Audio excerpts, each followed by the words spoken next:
Hello, this is Ana Pacheco, Santa Fe 101.com. My guest today is Marcos Nava, and he is with the Roswell Hispano Chamber of Commerce. Marcos, do I have your permission to record this interview? Yes. Well, good. Well, thank you again. Well, I guess my very first question is, I've already interviewed the Roswell Chamber of Commerce. Tell me a little bit about how the Chamber differs from the regular Roswell Chamber of Commerce there. Well, we have almost the same mission is to serve the business community.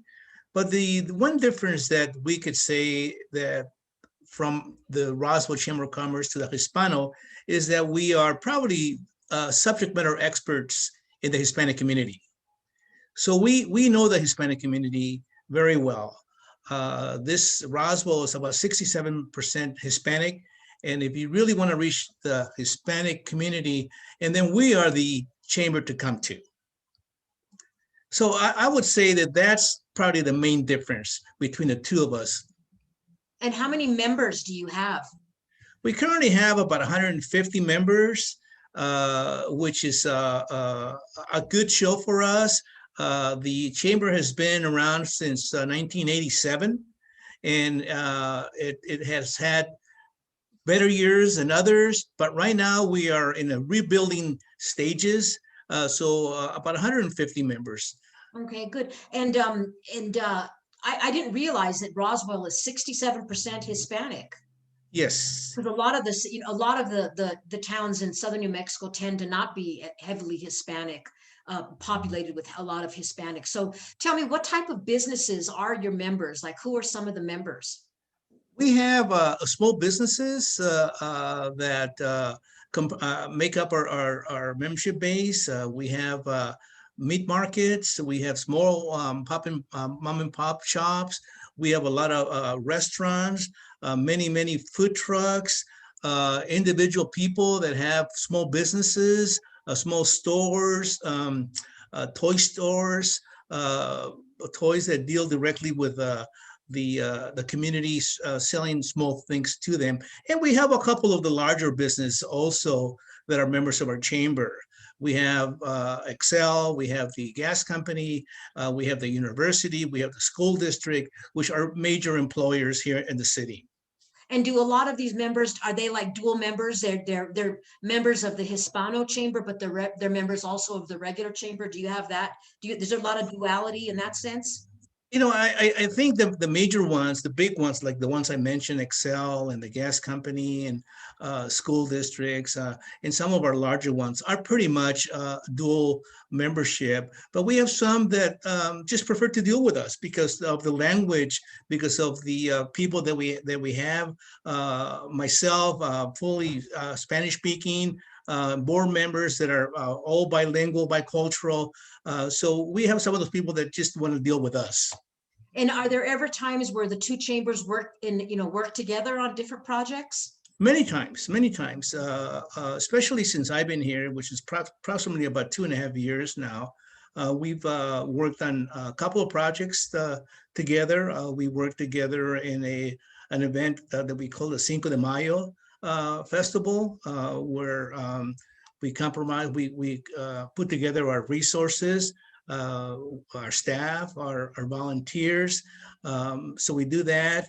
And then this past year, we did the 2020 census. They were very helpful in that campaign. And so what are some of the, you mentioned Cinco de Mayo, which is May the 5th, that's coming up, and that's one of the Independence Days for Mexico, not the official one. The official one is 16 de septiembre, but May 5th is one that most people know. It's become like a real marketing vehicle for people all over the country now. But right. What are some of the services that your chamber offers? If somebody's thinking of moving to Roswell and they're Hispanic, what are some of the services that you could provide them with? Well, like I said earlier, if you want to serve the Hispanic community, which is that 65%, and then you come to the subject matter experts. Hopefully they come to us because we really know the community. We know the ins and outs of the community. But, we provide business development. We help people get their business started. We provide cultural events. We mentioned the Cinco de Mayo, the 5th of May. We also have the Piñata Festival, which we hold that in September. We celebrate the Dia de los Muertos in November. We have Noche de Loteria in Pozole. So we have cultural events happening throughout the year. We are smart enough where we know we need to work with other organizations. We have key partnerships with the New Mexico Eastern University. We have with the Roswell Job Corps, baseball during baseball season.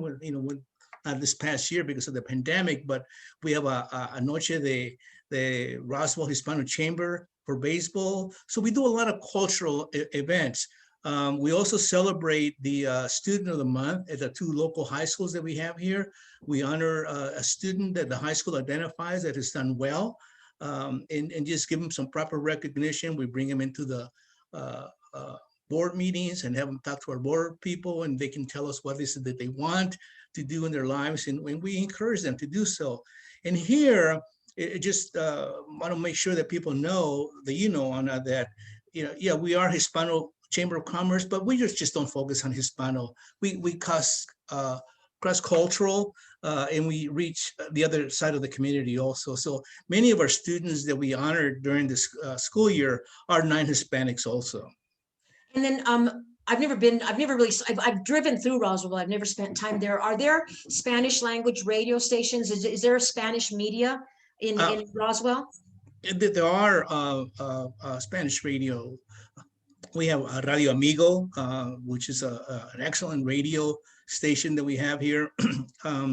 We actually work with them very closely this past year for the chamber events, and also because I was the chairman for the 2020 census campaign for the whole city.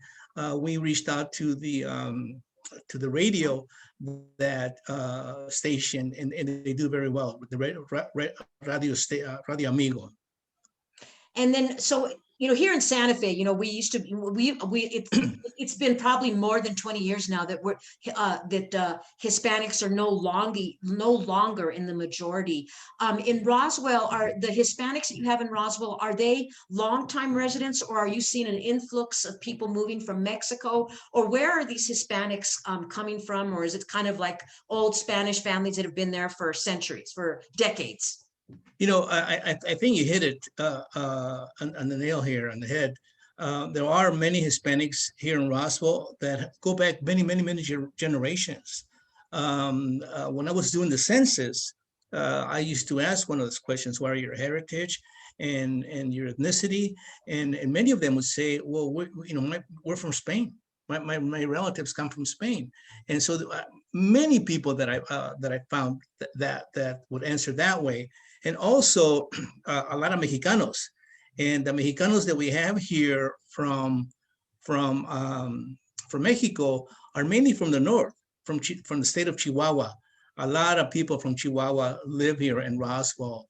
So and also other parts of Mexico and other countries in South and Central America, but predominantly Mexicanos from Chihuahua. That was my experience. Why do they come to Roswell? Is there what type of work can you find in Roswell?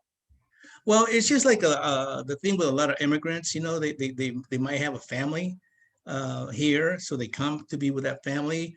The type of work that they do here, we have oil fields that hires a lot of people. We have tourism. We have many hotels that hire people. There's a lot of industry that they need that kind of help. But also, I found out there's a lot of entrepreneurs, a lot of small business owners, a lot of people that own, like, the stores that I was mentioning, the small mom and pop stores, a lot of small businesses, cutting gardening, doing landscaping.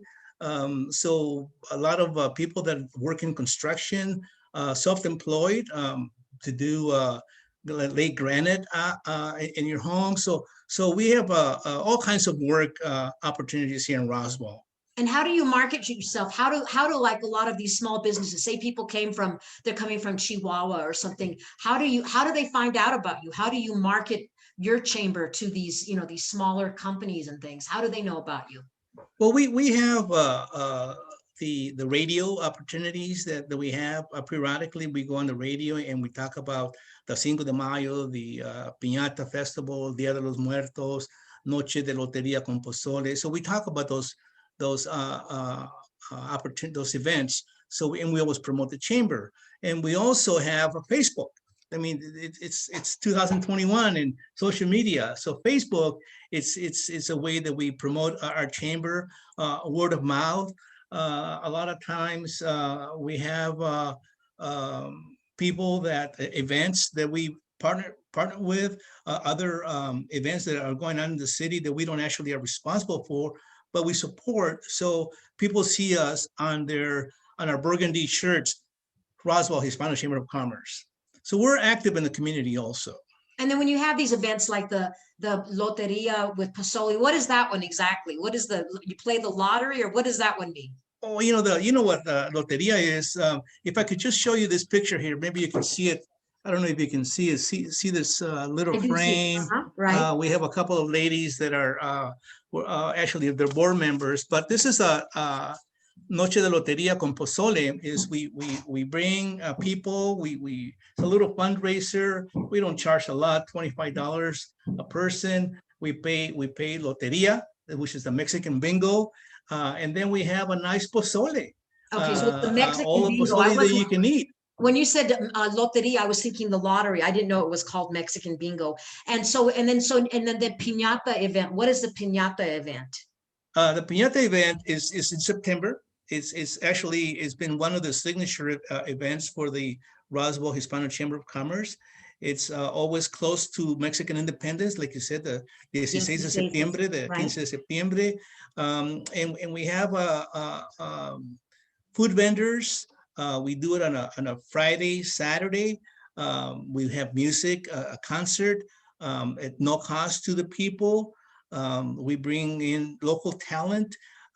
Sometimes we bring in people from as far as Santa Fe or Albuquerque, from other parts, and they just serenade the people that want to listen to the music. A lot of Tejano music. So we have that. We have the food vendors. We have festivals. We have the concerts, and then we have, of course, the piñata for the kids. This is a fun event. We have 3, 4, 5 piñatas that the kids can break. It just goes crazy with the number of kids that attend. And then we have one for the adults. You ought to see the adults trying to break piñata. Like, kind of we've forgotten, but we know, the swing's still there.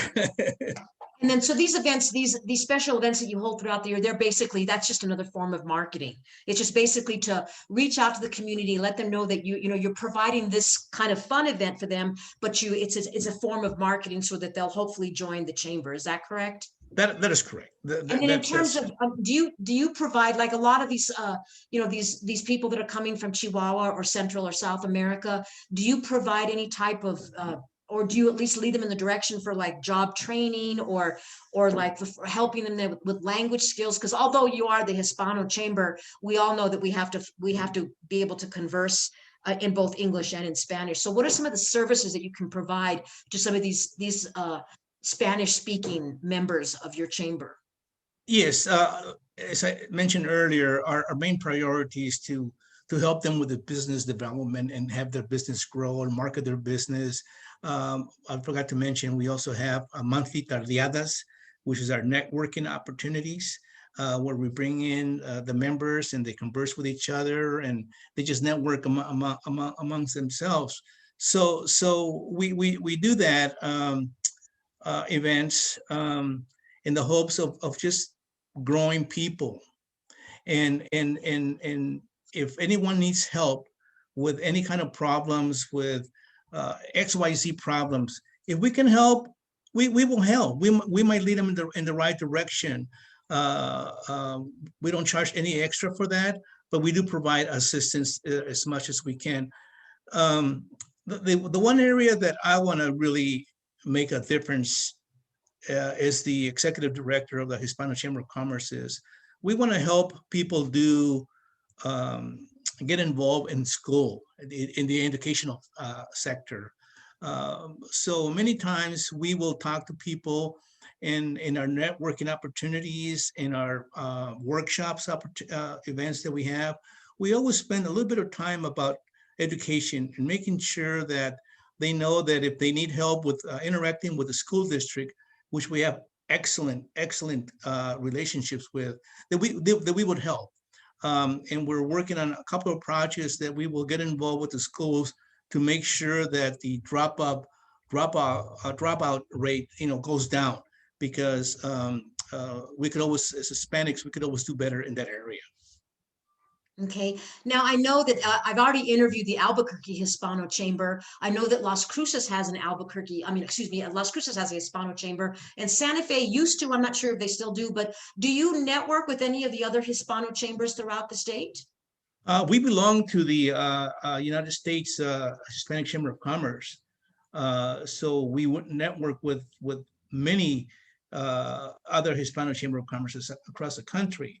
As a matter of fact, we just signed a memorandum. We're about to sign a memorandum of understanding with the Albuquerque Chamber of Commerce, with the Roswell, with the Hispano Chamber of Commerce in Albuquerque. We're going to be helping them promote the self-insurance, the health get well insurance. So we're going to help them do that. So the answer is yes. We network with other Chamber of Commerces. I reached out to the El Paso Chamber of Commerce, Hispanics I'm talking, and we're working together. They've actually provided some great assistance to us. And tell me about what type of insurance is this project you're working on with the Albuquerque Hispano Chamber? Self-insurance, or what is that about? Yeah, it's the time for people to get insurance, health insurance, has opened, and I believe it's through May, the end of May. Okay. And they reached out to us if we can help them promote this sign up opportunity, and we're in the process of doing that, and so we will be helping them promote that opportunity for people to get health insurance at a very good rate. Okay. And so, a lot, again, I'm going to get back to, because I think what really is interesting to me is that, so many of these people coming to the US now, and they're trying to make a go of it from, Mexico or South America, Central America as well. How is it, do you see it as a chamber director where, they're used to doing business a certain way in their home country? How do you help them, kind of adjust to how things are done here? Or do you see like a lot of similarities? I see a lot of similarities in the business way of doing things. They're very customer focused. They understand that very well. So I don't see any problems with any differences. What's a problem when there is a problem or a challenge is the language.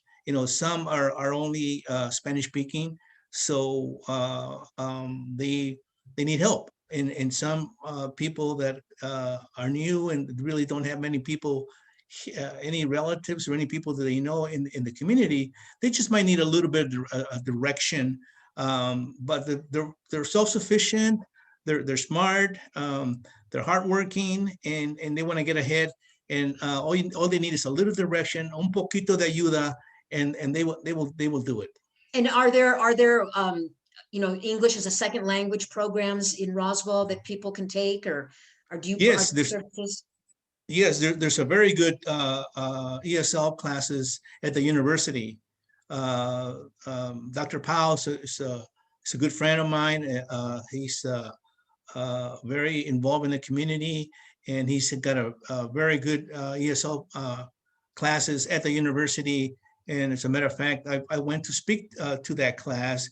Of course, always promoting the chamber, but back then I was actually promoting the 2021 census, okay. The 2020, excuse me. Okay, good. Well, it sounds like you, we're at the end of the interview, and I just want to find out if there's anyone's listening to this, and you can say it in Spanish and in English if you'd like. If there's anything you'd want to leave the interview with in terms of people wanting to contact your chamber in Roswell. Okay, it was a pleasure being with you, Anna. It's a great opportunity for us to talk about Roswell. First of all, Roswell is a beautiful place. It's a beautiful city. We're going to be at 50,000 plus. When the new census information comes, people can always come and give us a call. My number here is 575-624-0889. Give me a call. And I promise you, I will return your call within the day. So you're welcome to come to Roswell. Le damos la bienvenida a todos que vengan aquí a Roswell. Serán bienvenidos. Es una ciudad pequeña, hermosa, que tiene aproximadamente como 50,000 habitantes. Vengan, les va a gustar aquí Roswell. Marcos Nava, I want to thank you so very much. Thank you, Ana. Take care.